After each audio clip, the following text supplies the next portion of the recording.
يا سيدي يا رسول الله، الصلاة والسلام عليك يا سيدي يا حبيب الله، الصلاة والسلام عليك يا سيدي يا نبي الله، وعلى آلك وأصحابك يا سيدي يا نور الله، يا خاتم النبيين، يا رحمة للعالمين، مولاي صل وسلم دائما أبدا على حبيبك خير الخلق كلهم، محمد سيد الكونين والثقلين والفريقين من عرب ومن عجم، هو الحبيب الذي ترجى شفاعته لكل هول من الأحوال مقتحم، ثم الرضا عن أبي بكر وعن عمر وعن علي وعن عثمان ذي الكرم۔ نہایتی واجب الاحترام محترم مکرم معزز سامع حضرات اور عزیزان گرامی قدر، اللہ رب العزت کی حمد و ثنا اور حضور نبی کریم صلی اللہ علیہ وآلہ وسلم ببارگاہ عالیہ مقدسہ میں نذرانہ درود و سلام۔ اللہ رب العزت کا بے حد شکر ہے کہ اس نے ہم سب کو اپنے پیارے محبوب علیہ السلام دی امت اندر پیدا فرمایا، اور خالق کائنات کا بے پایاں کرم اور اس کی خصوصی مہربانی ہے، اس کا خصوصی احسان ہے کہ اس نے اپنی توفیق اور اپنے محبوب علیہ السلام کے توسل سے ایمان جیسی عظیم الشان نعمت سے مالا مال فرمایا۔ حضرات محترم، اللہ تعالیٰ کی بارگاہ میں دعا کیا کریں کہ اللہ تعالیٰ ہمارا خاتمہ بالخیر فرمائے۔ جو لوگ چلے گئے ہیں دنیا سے، جن کا خاتمہ بالخیر ہوا، وہ ہمیشہ ہمیشہ کے لیے جنتی ہو گئے۔ میرے آقا علیہ السلام نے خصوصی طور پر یہ اپنی امت کو تعلیم دی ہے کہ اللہ تعالیٰ کی بارگاہ میں یہ دعا کرتے رہا کریں، اللہ تعالیٰ کی بارگاہ میں یہ استدعا کرتے رہا کریں، مانگتے رہا کریں۔ کسی وقت بھی دعا قبول ہو سکتی ہے کہ اللہ تعالیٰ ہم سب کو ایمان پہ زندہ رکھے اور ایمان پر ہی موت عطا فرمائے، ایماندار عادل سربراہ عطا فرمائے، اور آخری سانس تک اللہ تعالیٰ ہم سب کو غیروں کی مطالعے سے محفوظ فرمائے اور اپنا ہی محتاج رکھے۔ الحمدللہ ثم الحمدللہ، محرم الحرام کے مہینے میں ہم پیارے آقا علیہ السلام کے گھر والوں کی محبت کے حوالے سے، عظمت و رفت کے حوالے سے، فضائل و مناقب کے حوالے سے، ان کی اداؤں، ان کی اعمال اور خوبصورت سیرت کے حوالے سے ہمارا سلسلہ جاری ہے۔ آج یہ تیسرا جمعۃ المبارک ہے۔ آقا علیہ السلام کے قرابت داروں کی عظمت کے حوالے سے ہمارا پروگرام جاری ہے، حصول برکت کے لیے، حاضری لگوانے کے لیے، تاکہ ایمان بھی تازہ ہو جائے، ایمان کو تقویت مل جائے، اور پیارے آقا علیہ السلام کے گھر والوں کی محبت ہمارے دلوں کے اندر مزید راسخ ہو جائے، اور ہمارا تعلق نسبت و ارادت کے حوالے سے اتباع کی صورت میں آقا علیہ السلام کے گھر والوں کی نسبت مضبوط ہو جائے، پختہ ہو جائے، ہماری زندگیوں میں سے ان کی زندگیاں نظر آئیں، ہماری اداؤں میں سے ان کی ادائیں نظر آئیں۔ یقیناً یہ بہت بڑی نعمت بھی ہے، دولت بھی ہے اس پر فتن اور گئے گزرے دور میں، جبکہ طوفان چل رہے ہیں برائیوں کی، جہاں اپنے ایمان کا بچانا، اپنے ایمان کی حفاظت، اپنے ایمان کا تحفظ بہت مشکل ہو چکا ہے۔ جب اس حدیث کو دیکھتے ہیں تو رونگٹیں کھڑی ہو جاتی ہیں کہ حضور نبی کریم علیہ السلام نے ارشاد فرمایا کہ میری امت پر ایک زمانہ آئے گا کہ کسی کا ایمان سلامت نہیں رہے گا، کسی کا ایمان سلامت نہیں رہے گا، اور روزی بغیر گناہ کے نہیں کمائی جائے گی، بغیر گناہ کے۔ اور تیسرا جملہ ہے، اللہ تعالیٰ معاف فرمائے، حدیث تو بڑی طویل ہے لیکن ابتدائی 3 جملے جو ہیں یہ خاص ہیں۔ نمبر 3 کہ نکاح نہ کرنا حلال قرار دیا جائے گا، نکاح نہ کرنا حلال قرار دیا جائے گا۔ اللہ تعالیٰ معاف فرمائے، اللہ تعالیٰ معاف فرمائے۔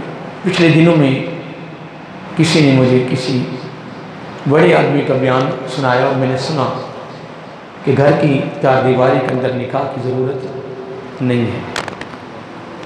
میں کہ اللہ تعالیٰ معاف فرمائے، میں کہ بیان تیرا نہیں ہے، جو میرا آقا علیہ السلام نے زبان نبوت سے فرما دیا ہے وہ سچ ہے، وہ برحق ہے۔ اس لیے دوستو دعا کریں کہ اللہ تعالیٰ ہمارے ایمان کی حفاظت فرمائے، اور اللہ تعالیٰ وہ زمانہ اور وہ وقت اور وہ لمحہ اللہ تعالیٰ ہمیں نہ نصیب فرمائے، نہ دکھائے کہ جہاں سلامت ایمان کا رہنا مشکل ہو جائے گا۔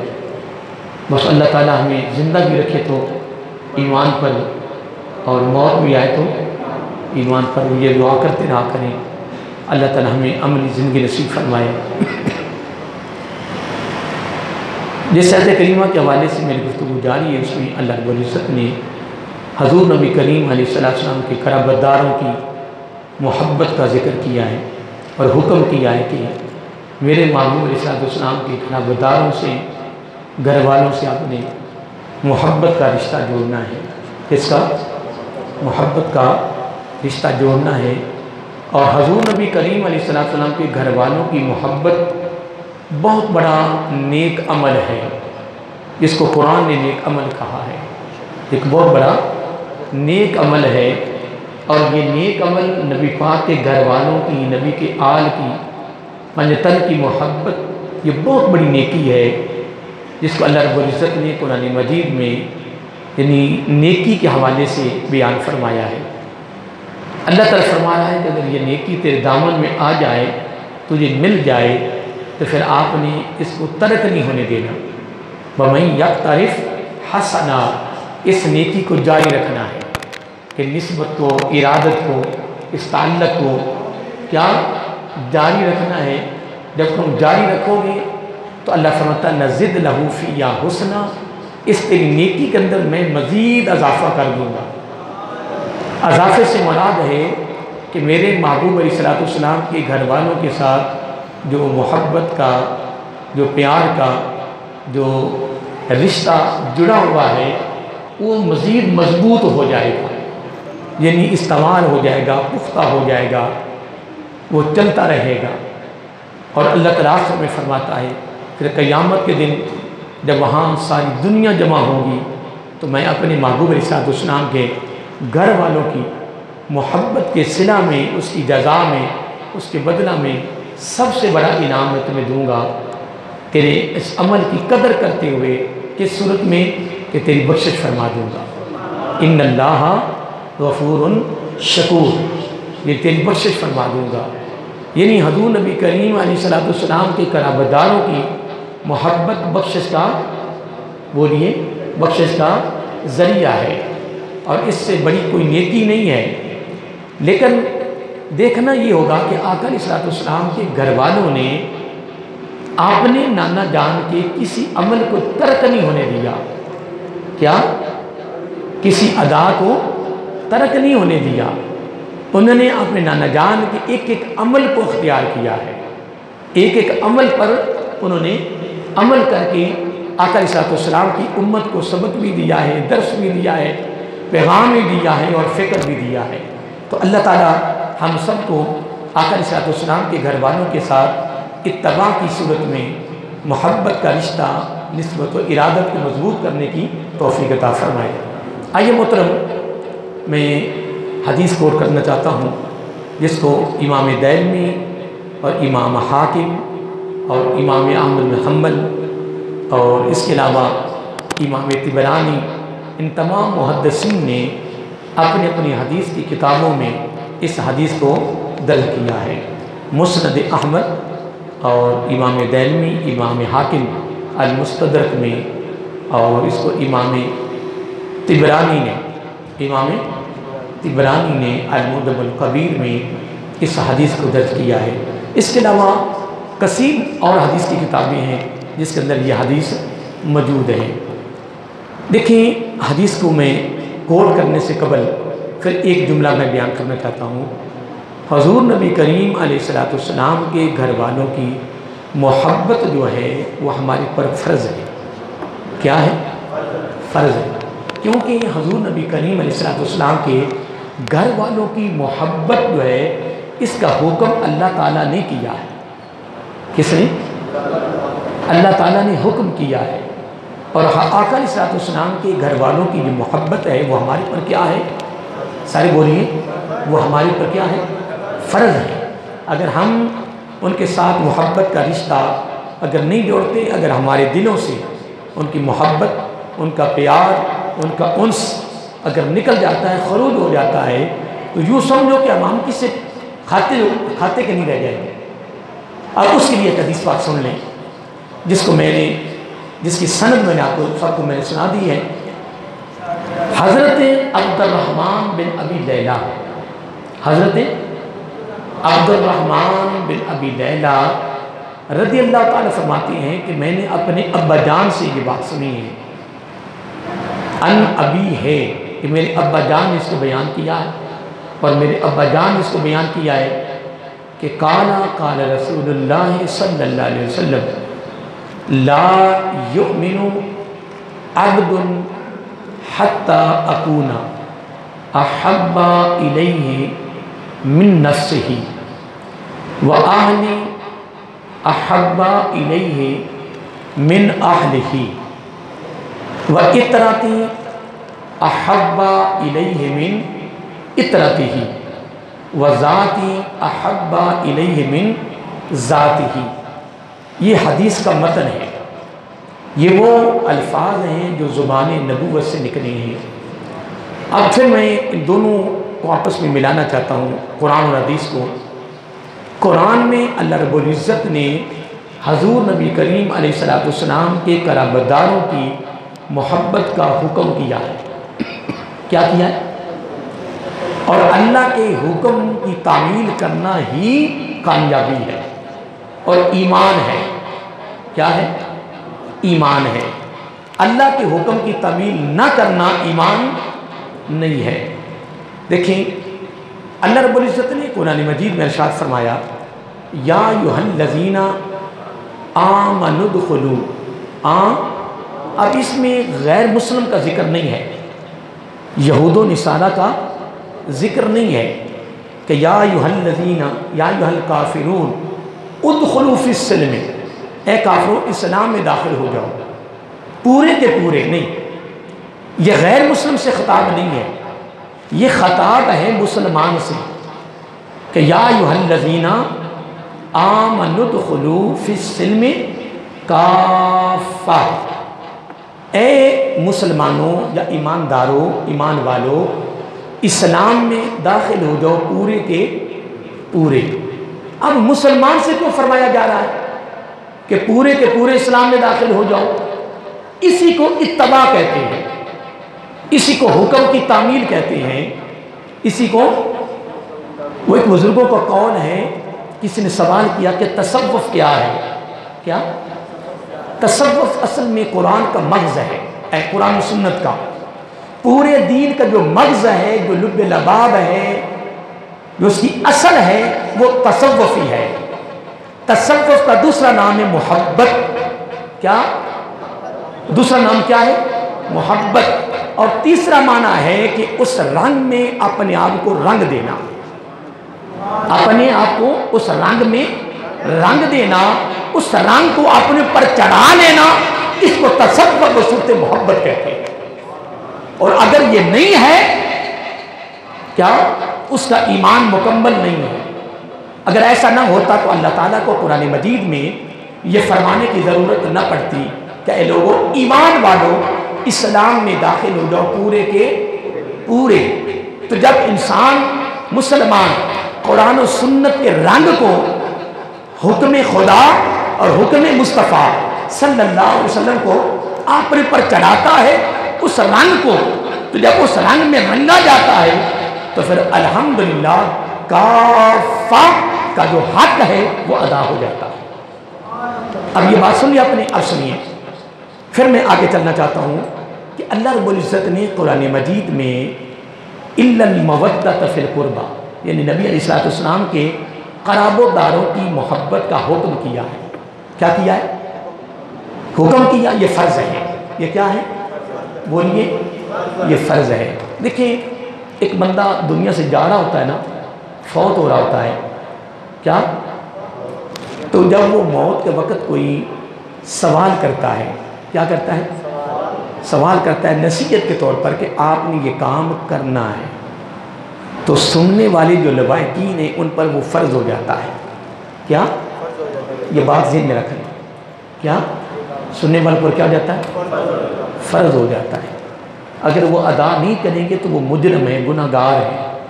لیکن اس میں ایک فرق ہے، اس میں ایک فرق ہے، ایک اس نے حکم کیا ہے دین کا، ایک کیا ہے دنیا کا، کہ آپ نے یہ کام کرنے ہیں۔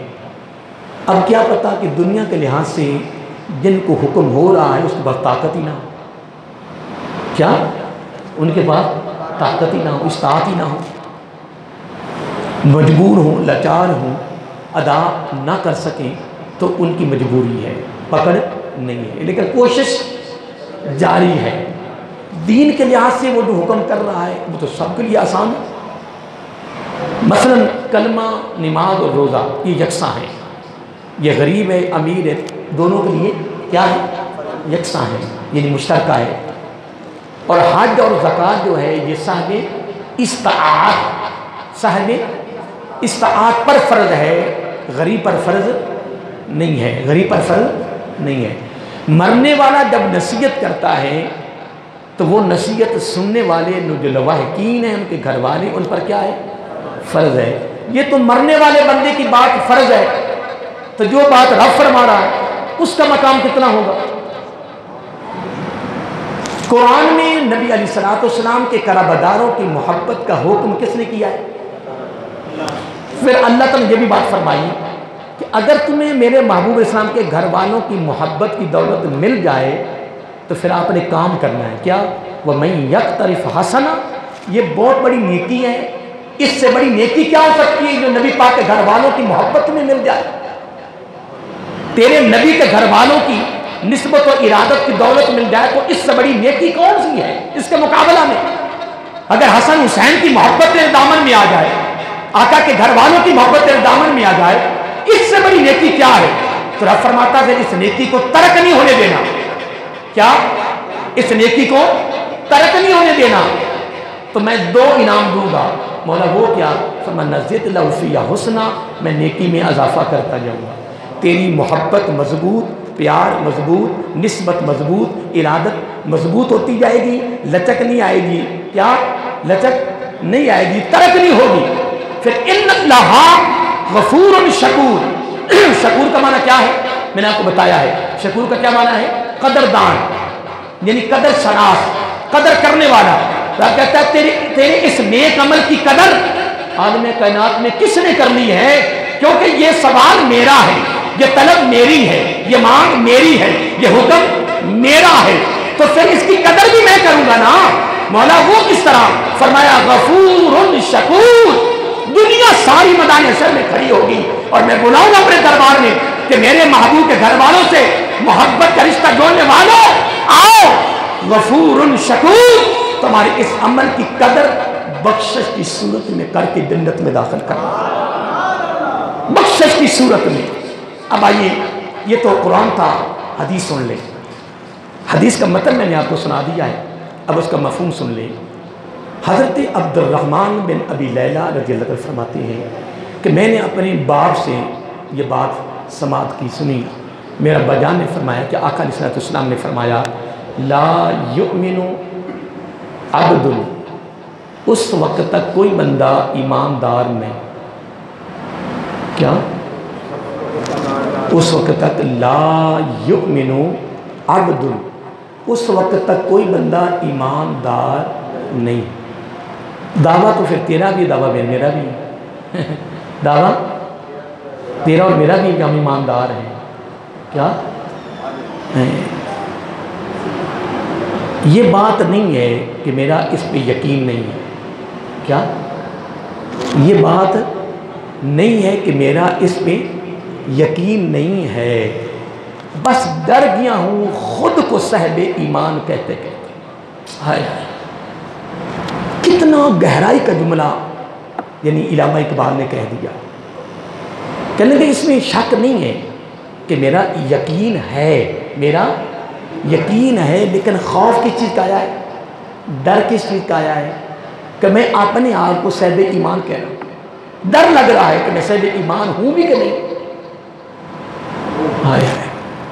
لیکن نا وہ الفاظ آپ نے پہلے سن لیے نا کہ یا ایھا الذین آمنوا ادخلوا فی السلم کافہ، کہ اے لوگوں ایمان والو داخل ہو جاؤ اسلام میں پورے کے پورے۔ اب اس کا مطلب کیا ہے؟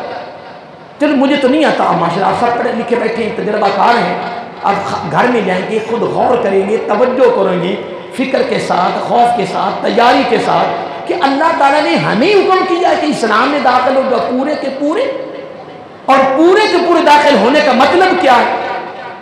میں ایک دن پڑھ رہا تھا کہ جب حضرت ابو بکر صدیق رضی اللہ تعالیٰ عنہ کا وصال، یہ بات بڑی سننے والی ہے، کبھی زندگی نہیں تو انشاءاللہ میں باقاعدہ کتاب رکھ کر سامنے لفظ و لفظ آپ کو یہ بات سناؤں گا انشاءاللہ۔ حضرت ابو بکر صدیق رضی اللہ تعالیٰ کے جب وصال شریف قریب تھا، کافی علیل تھے، تو مختلف لوگ آپ کے پاس آتے رہے اور کہتے رہے کہ حضرت عمر فاروق رضی اللہ تعالیٰ کو وقت کا خلیفہ نہیں بنانا، وقت کا خلیفہ نہیں بنانا، کیونکہ یہ جلالی ہیں اور ہر چیز کو تہس نہس کر دیں گے۔ یہ باتیں حضرت ابو بکر صدیق سنتے رہے رضی اللہ تعالیٰ، لوگوں کی باتیں سنتے رہے۔ ایک دن جب وقت قریب آ گیا تو ایک دن دو شخصوں کا اپنے حکم کیا کہ مجھے سہارا دیں اور مجھے منبر رسول پہ بٹھائیں صلی اللہ علیہ وسلم، اور سارے مدینے کو اکٹھا کر لیں، ساری شورا کو بلا لیں، تمام گورنروں کو، تمام افسران کو، سب کو بلا لیں۔ لو جی اجتماع ہو گیا، آپ منبر پر بیٹھ گئے، اللہ اکبر۔ میں کہتا ہوں کیسی تربیت تھی، ہائے ہائے کیسا علم تھا، کیا میرے آقا کی صورت عظیمہ میں تربیت حاصل کرنے والوں کے الفاظ اور کلمات، خدا کی قسم۔ منبر پر بیٹھے آپ نے پوری لسٹ بیان کر دی کہ حاکم میں کون کون سی صفات ہوتی ہیں، کیا جملے پہ غور کرنا، کوئی بات نہیں کی آپ نے، صرف آپ نے کیا بیان کیا کہ وقت کے حاکم میں کون کون سی صفت ہوتی ہے، کون کون سی نشانی، کون کون سی علامت، وہ ساری بیان کر کے اب نتیجہ بڑا پیارا دیا۔ لوگ کیا کہتے ہیں کہ فاروق اعظم کو وقت کا خلیفہ نہیں بنانا، یعنی چھوٹ چھوٹ کے آتے رہے، لوگ چھوٹ چھوٹ کے اپنے مشورے دیتے رہے کہ یہ جلالی بڑے ہیں اور نظام درم برم ہو جائے گا، لیکن حضرت ابو بکر صدیق رضی اللہ تعالیٰ عنہ نگاہ صدیقی سے دیکھ رہے تھے فاروق اعظم کی ذات کو۔ حضرت عبداللہ بن عمر رضی اللہ تعالیٰ عنہ پر اکثر ساتھی سوال کرتے تھے کہ نبی علیہ السلام نے کسی صحابی کے بارے میں نہیں فرمایا کہ اگر میرے بعد نبی ہونا ہوتا تو عمر فاروق ہوتے، کسی اور کے بارے میں کیوں نہیں فرمایا؟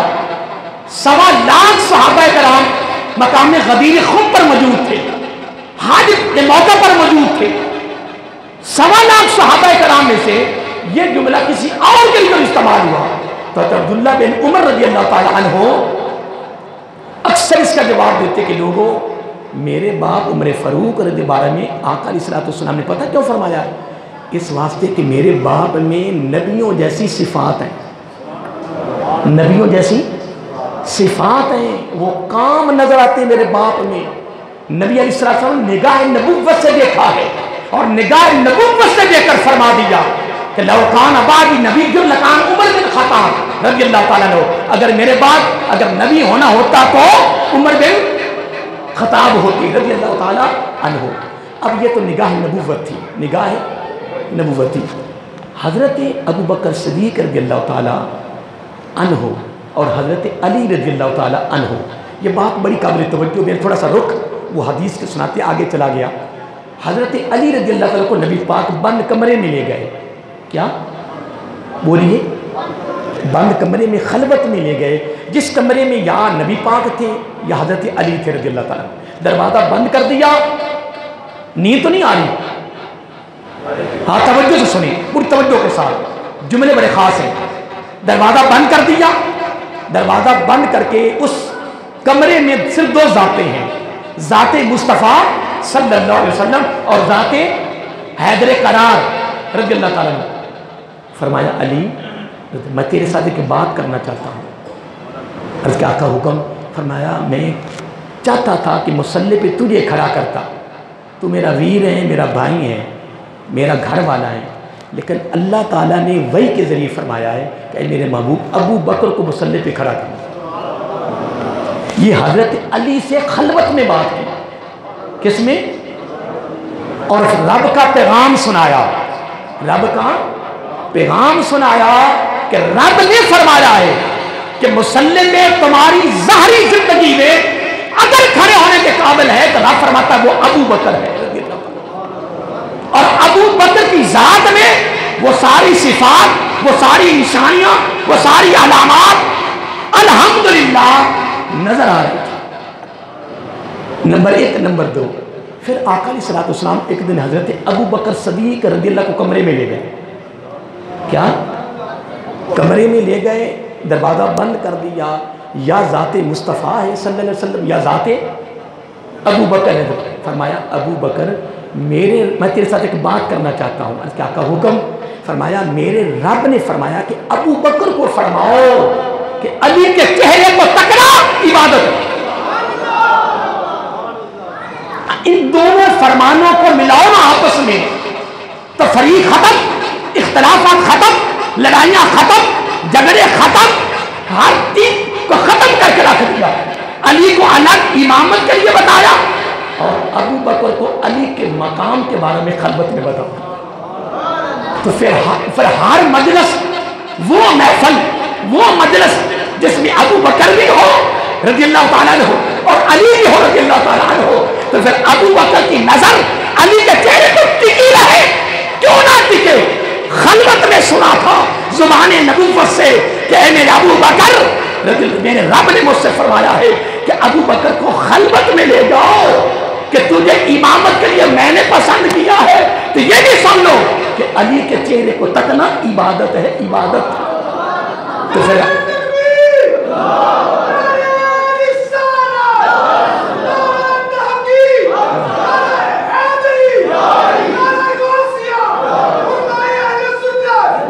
تو میں عرض کر رہا تھا کہ پھر جس مجلس میں دونوں ذاتیں ہوتی، نظر ٹکی رہتی، نظر ٹکی رہتی۔ حضرت عائشہ صدیقہ جان معاملہ کیا ہے کہ تمہاری نظر دائیں بائیں جاتی نہیں ہے؟ فرمایا عائشہ میری پیاری بیٹی، میرے رب نے فرمایا ہے، میں نے زمانے نبوت سے سنا ہے، عبادت رب کی ہے، عبادت علی کے چہرے کو تکنا عبادت ہے۔ میں کیوں نہ تکوں؟ میں اب یہ جملہ آپ نے سن لیا، اب آگے چلیے۔ ممبر پہ ابو بکر کو بٹھا دیا، دونوں بندوں نے سہارا دے کر آپ بیٹھ گئے۔ اب فیصلہ سننے والا ہے۔ آپ نے حاکم کی ساری صفات بیان کر دی کہ حاکم میں کیا کیا صفات ہوتی ہیں اور حکمرانی کرنے کے قابل کون ہے، ساری لسٹ بیان کر دی۔ لسٹ بیان کرنے کے بعد فرمایا قربان جاؤں ابو بکر تیرے فیصلے پر، کسی کو جواب نہیں دیا، سہارا دلوا کر ممبر پہ بیٹھ گئے اور حاکم کی ساری صفات بیان کر دی۔ وہ صفات بھی ایک دن میں آپ کو سناؤں گا انشاءاللہ، پوری ماشاء درج ہے کتابوں میں، ساری صفات بیان کی کہ اگر یہ صفات ہوں گی تو وہ وقت کا حاکم بن سکتا ہے، وگرنہ وہ حاکم نہیں۔ ساری صفات بیان کرنے کے بعد فرمایا لوگوں اگر ان صفات کا کوئی عین ہے تو وہ فاروق اعظم ہے۔ چل فیصلہ ہو، وہ کون ہے؟ وہ جو آ رہے تھے مشورہ دینے والے سارے چپ۔ پھر خدا کی قسم اگر نگاہ صدی کی، علم صدی کی، تجربہ صدی کی، ریسرچ صدی کی نے جب فاروق اعظم نے دیکھا کہ ساری صفات موجود ہیں پھر فیصلہ کیا، تو پھر 10 سال کچھ مہینے کچھ دن فاروق اعظم نے خلافت کی ہے، تو پھر کمال نہیں کر دیا؟ اور اگلا جملہ بھی سنو، اگلا جملہ بھی سنو، میں خدا کی قسم رات گھر والے سارے سوئے ہوئے تھے تو میں پروگرام سے تھوڑا سا لیٹ آیا تو میں وضو کر کے بیٹھ گیا، تو اس جملے پہ رات سے میں ممبر پہ بیٹھا ہوں کہ مجھے اس چیز پہ بڑا رونا آیا۔ رات حقیقت نیند نہیں آ سکی کہ جب فاروق اعظم رضی اللہ تعالیٰ عنہ نے وقت کا خلیفہ بنانا تھا نا، تو بار بار کہتے کہ میں کس کو بناؤں، ارے میں کس کو بناؤں، مجھے کسی میں حاکم والی صفات نظر نہیں آ رہی۔ تو کسی نے کہا فلاں کو بناؤ، کہنے کہ اس میں یہ ہے، فلاں کو بناؤ، کہنے کہ اس میں یہ ہے۔ کسی نے کہا اپنے بیٹے عبداللہ بن عمر کو بتا دو، تو آپ نے فرمایا میں اپنے بیٹے کو بناؤں۔ اگلا جملہ جو انہوں نے استعمال کیا وہ میں یہاں ممبر پہ بیان نہیں کر سکتا، تو وہ مناسب نہیں ہوتا، کچھ چیزیں ممبر پہ بیان کرنی ہمیں حکم نہیں ہے۔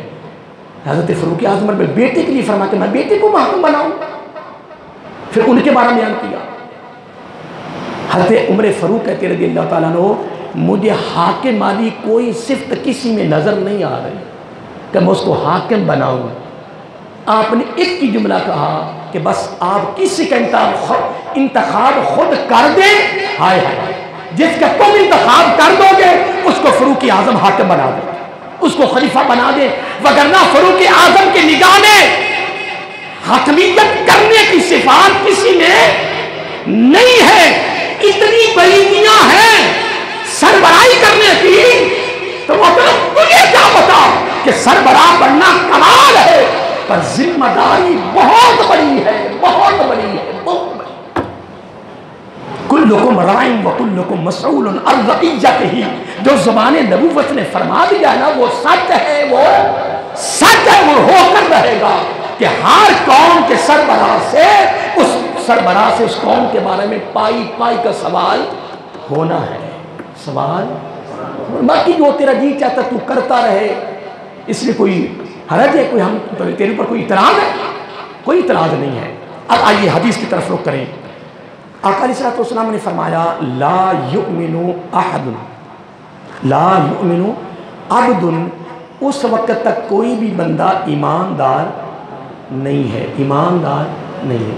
اور آگے سنو، حتی اکون، رب نے کیا فرمایا؟ اے ایمان والو داخل ہو جو اسلام میں، ٹھیک ہے۔ یہ